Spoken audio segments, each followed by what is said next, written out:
Welcome दोस्तों, आपका फिर एक नई नवेली वीडियो में। इस बार के शो में बिग बॉस का नाम बिग बॉस नहीं बल्कि बिग बॉस एक कैंसर ज्यादा सूट कर रहा है, क्योंकि पहली बार इस शो में कुछ ऐसे लोग आए हैं जिनकी दिमागी हालत बहुत नाजुक है। यकीन नहीं हुआ? देख लो। रैंडम एरोप्लेन में बैठे हैं हम, सतुआ गोरे बैठे, ये मैं माई बे हम तो कहती व्हाट, हमने कह दी हॉट।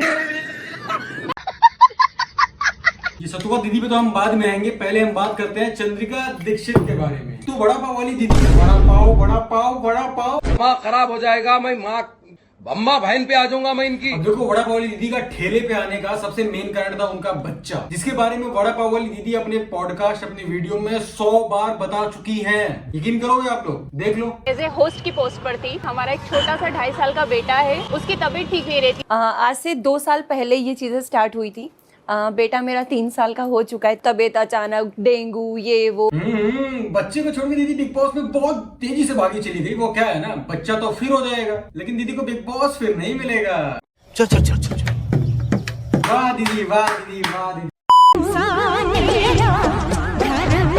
अब बात करते हैं इस भाड़ू की। इस भाड़ू को अपने जीवन में इतनी खुशी कभी नहीं हुई होगी जितना अपनी बीवी को 40-50 लोगों को पीटने के बाद बिग बॉस में जाते हुए देख कर हो रही है। बड़े अचंभव की बात नहीं है?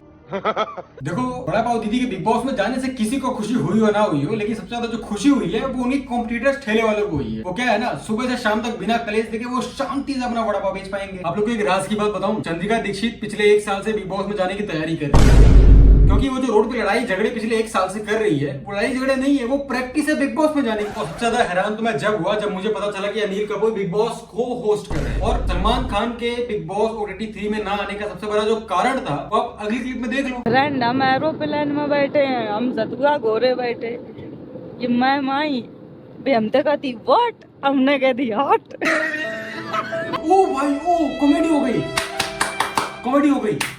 वाह वाह वाह वाह वाह। मैं तो गांव से हूँ, मैं तो कॉमेडी करूंगी। गरीबों को तो वैसे सिंपैथी मिल ही जाती है। मैं तो किसी को कुछ भी बोल दूंगी, मैं तो बेइज्जती कर दूंगी, औकात में रहूंगी ही नहीं मैं तो। ब्रो देसी देसी।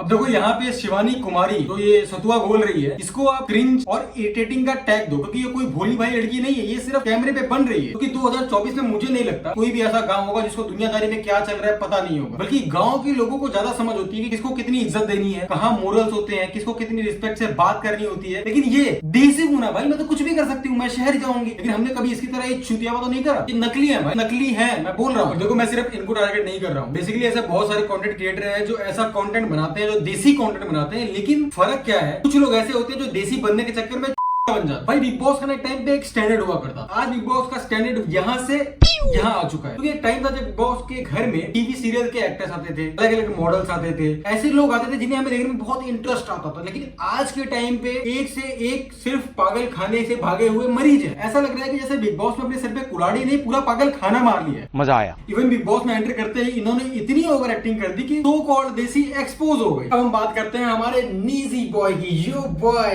रैपर भाई की बात करते हैं। भाई मैं सच बताऊं, मुझे इसके बारे में कल ही पता चला है कि गली बॉय जैसी पिक्चर इनके ऊपर बनी है। वाह। और मुझे भर भर के रिसर्च करने के बाद पता चला है कि हमारे नेजी भाई एक अंडरग्राउंड रैपर है जो 365 दिन में से एक दिन के लिए बाहर आते हैं और बाकी पूरे साल अंडरग्राउंड ही रहते हैं। देखो भाई, आप में से बहुत सारे लोग नेजी भाई के फैन होंगे, मुझे उनके बारे में स्पेशली कुछ पर्सनली इतना ज्यादा पता है नहीं। इनको आगे बढ़ा के हम एक ऐसे बंदे पे बात करते हैं जो बहुत ही इंटरेस्टिंग है और बिग बॉस में सबसे ज्यादा मेन जो पार्ट है उसी का। ये अरमान मलिक जो नाम है ना, ये बड़ा ही खतरनाक नाम है। इकलौता एक ऐसा बंदा है जो बिग बॉस में खुद नहीं बल्कि अपने बिग बॉल्स लेकर आ, बिग बॉल्स। अरमान भाई एक को तो बाहर छोड़ के आते हैं, बात तो सही है। देखो, हमें बिग बॉस में पहली बार कुछ सबसे अलग देखने को मिल रहा है। लड़ाई झगड़ा, अरमान भाई, उनकी एक पत्नी, उनकी एक और पत्नी, उनकी आने वाली पत्नी। वाह। अरमान भाई का बस चलता तो पूरे के पूरे बिग बॉस में केवल अपने परिवार को लेके आ जाते और क्या करते, आपस में गुत्थम गुत्थी करके ट्रॉफी लेके घर चले जाते।